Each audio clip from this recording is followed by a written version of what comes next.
en este incidente. Trujillo, que es un perito contratado para ese tema.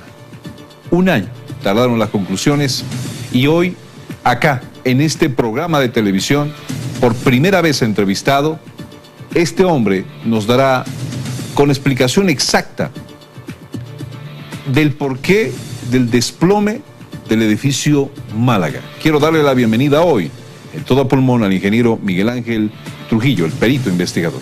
Gracias. Ingeniero, un gusto saludarlo. Igualmente, bienvenido, buenas noches. Antes que nada, una cierta aclaración. ¿no? Parecería que se ha demorado un año en hacer el informe de peritaje. No he estado. Yo he sido posesionado hace 35 días atrás, ¿no? Y cuando se me hizo la posesión como perito, se me hizo el juramento, yo había indicado que el informe se lo podía haber hecho en 30 días. En 30 días. Y se ha cumplido ese plazo. ¿Usted hizo el informe en 30 días del edificio Málaga? Así es. No en un año. No en un año. Le digo que el juramento, la posesión como perito, se me hizo el 16 de enero del 2012. El 16 de enero del 2012. Así es. Yo sé que usted no podría responder esta pregunta, pero ¿qué se hizo durante todo ese año? ¿Entonces no se investigó? Bueno, tengo entendido de que los peritos de la parte de la Fiscalía habían tomado posesión en marzo del 2011. Problemas tal vez de tipo judicial, etcétera, que escapan a mi comprensión, han hecho de que se vaya atrasando mi posesión. De hecho, yo he viajado en 3 oportunidades a hacer este juramento y no se pudo lograr ello. ¿El año pasado? Sí. Y este año, como les repito, concretamente hice el acta de juramento del día 16 de enero de 2012. En 35 días. Mire, el primer dato que nos sale, 35 días para la investigación del suceso del Málaga. Ingeniero, vayamos punto por punto. Le voy a pedir, por favor, nos explique acá a los mortales que no sabemos de este tema de ingeniería ni de arquitectura, por favor, lo más fácilmente posible estos términos. Se dice que ya había un proyecto para la construcción del Málaga, la construcción de departamentos, que después fue reformulado. Algo así como que los números de departamentos que deberían haber los hicieron más pequeños para hacer más departamentos. ¿Qué sucedió en esta parte de la historia, ingeniero? Exactamente, en principio había un antiguo proyecto arquitectónico con el mismo número de pisos con el que se ha ejecutado, pero que respondía a una otra autoría, un otro arquitecto, y se habían planteado en ese entonces 2 departamentos por cada una de las plantas, ¿no? Ese proyecto arquitectónico fue calculado también por un ingeniero, Arau, si no me equivoco, el que hizo el proyecto estructural para ese proyecto arquitectónico y del que se llevaron a cabo las fundaciones y pilotaje y los cabezales y unas 6 columnas y los muros de contención de nivel de sótano. ¿Ya? En ese estado es que los propietarios compraron el lote con todo el proyecto, pero y hubo una reformulación del diseño arquitectónico. De hecho, hubo otro diseño arquitectónico a cargo de otro arquitecto. Pero sobre la base de lo que ya había. Bueno, la base solamente la han tomado ya el ingeniero calculista, la parte relativa a las fundaciones existentes, los pilotes, pero la arquitectura cambió totalmente, ¿no? De hecho, como le decía, el primer proyecto contemplaba 2 departamentos por planta y el segundo proyecto contemplaba hasta 5 departamentos por planta. ¿Ese cambio ponía en riesgo, digamos, las bases mismas del edificio? Bueno, eso tendría que haberlo verificado el proyectista de la nueva estructura, ¿no? Pero asumiendo de que son 10 pisos con la carga, ameritaba una verificación de los pilotes. El número de pilotes. ¿Usted llegó a saber que hubo la verificación o no? Lastimosamente, no hay una memoria de cálculo del nuevo proyecto estructural, ¿no? No hay una memoria de cálculo. El proyecto asume los pilotes como que existen, ¿no? Y sobre esos pilotes ha fundado y ha arrancado las nuevas columnas en posiciones algo diferentes del proyecto original. Ahora, ¿esos pilotes eran construcción antigua o eran nueva, pensando en el nuevo edificio?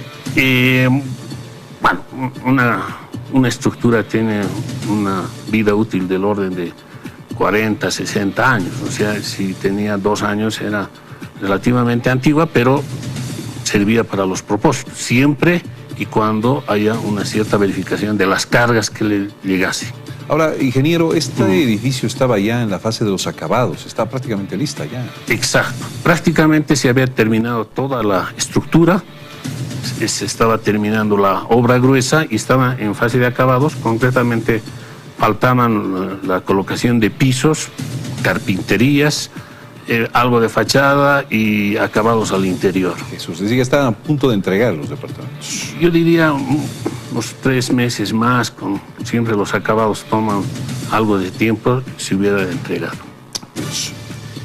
Tenía licencias de construcción y sellos de aprobación a las láminas, es decir, del proyecto, tengo entendido, pero dice su estudio que no hubo una revisión sucinta para lograr estas autorizaciones. Uno de los primeros puntos importantísimos en lo que sucedió en el Málaga, ingeniero. Bueno, en rigor, el proyecto que fue llevado a la construcción gozaba de todos los proyectos de ingeniería y de arquitectura. Es decir, contaba con los proyectos eléctrico, el proyecto de instalaciones hidrosanitarias, había un estudio de suelos que respondía al primer proyecto, había el proyecto arquitectónico, así como había el proyecto estructural en base al cual se hizo la construcción. Cada uno de estos documentos muestran que tienen los sellos correspondientes de aprobación de las instancias administrativas de Santa Cruz, concretamente de la alcaldía, ¿no?, del gobierno municipal autónomo de Santa Cruz y de la Sociedad de Ingenieros de Bolivia. Pero obviamente este tipo de aprobaciones es más de un carácter administrativo, más que una revisión técnica. Pero ellos tenían que revisar antes de sellar. Bueno, lastimosamente en nuestro medio, no solamente en Santa Cruz, sino en toda Bolivia, no se hace una revisión de, diremos, de las características del proyecto, ¿no? Más que todo, particularmente en la parte de arquitectura, se pide que cumplan con los requisitos de retiros, alturas mínimas o alturas sobre fachada, algo similar a lo que nosotros aquí en La Paz tenemos y que está regido por el USPA, ¿no? En la parte relativa a ingeniería, y esto a todas las especialidades, la Sociedad de Ingenieros de Bolivia certifica que el proyectista está habilitado como ingeniero para hacer el proyecto, pero no hace ninguna revisión al proyecto en sí. ¿No es su labor o debería hacerlo? Por ahora no es su labor, porque nadie ha delegado esa labor a la Sociedad de Ingenieros de Bolivia, ¿no? Nosotros en Bolivia tenemos un único documento que ha sido llevado a instancias de ley, que es el Código Boliviano del Hormigón Armado, ¿no? Ahí, en uno de sus capítulos, indica expresamente que la sociedad debería hacer una certificación, pero solamente de que el ingeniero está habilitado, está registrado y obviamente que está al día con sus cuotas, pero no hay más. De hecho, el sello mismo que pone la Sociedad de Ingenieros de Bolivia dice: esto no significa una aprobación, la responsabilidad es del calculista o del proyectista, ¿no? Ahora, evidentemente, esa es una falencia en nuestro medio, tal es así que como recomendación de este estudio yo indico que debería haber instancias o entidades que hagan una revisión en este tipo de obras, por tratarse de estructuras muy importantes, ¿no? Particularmente cuando se trata de edificaciones o estructuras importantes, ameritan una revisión por un tercer ingeniero, ¿no? Ingeniero Trujillo, ¿se ha hablado en algún momento de la posibilidad de la calidad del suelo donde estaba siendo construida esta obra, el edificio Málaga? ¿Usted llegó ahí? Bueno, en rigor, al no haber una memoria de cálculo, se ha partido en base a los documentos, tanto de los planos arquitectónicos, se ha partido en el supuesto de que ¿qué haría yo para diseñar ello?, ¿no? Entonces, lo primero que uno tiene que hacer es una evaluación de las cargas que soporta la estructura, cada uno de los pisos, porque no había esa información ni en los planos.